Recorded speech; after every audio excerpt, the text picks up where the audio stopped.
Born on January 17, 1942, in Louisville, Kentucky, Cassius Marcellus Clay Jr.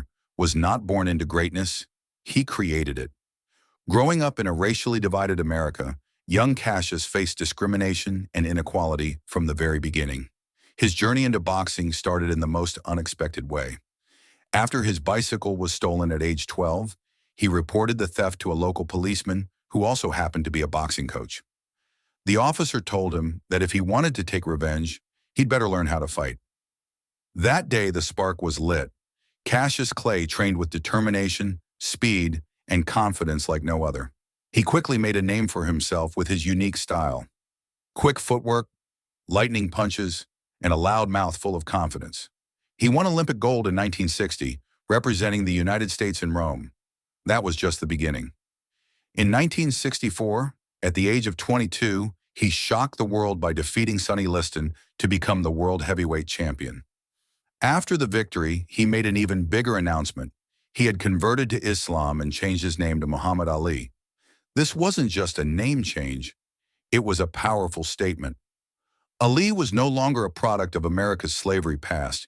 He was now a free man, proud of his faith, identity, and culture. His decision faced backlash, hatred, and criticism, but he remained fearless.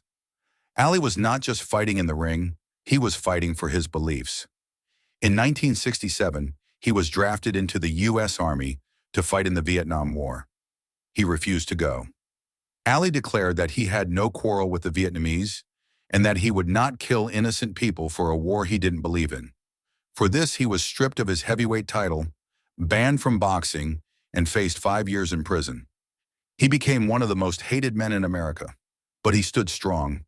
He once said, "I'd rather lose everything than go against my beliefs." Those years in exile cost him some of the best years of his boxing career, but they made him a global symbol of courage, conscience, and resistance. When he returned to the ring in the 1970s, he was not the same young man. He was older, slower, but wiser and tougher. He fought Joe Frazier in the fight of the century, lost, but came back stronger. In 1974, he defeated the undefeated George Foreman in the Rumble in the Jungle, a fight nobody thought he could win. He used a brilliant tactic called the rope-a-dope to tire Foreman and then knocked him out.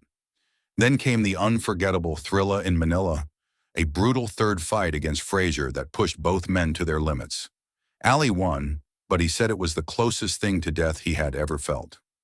Muhammad Ali retired in 1981 with a record of 56 wins and 5 losses, but his greatest battle was still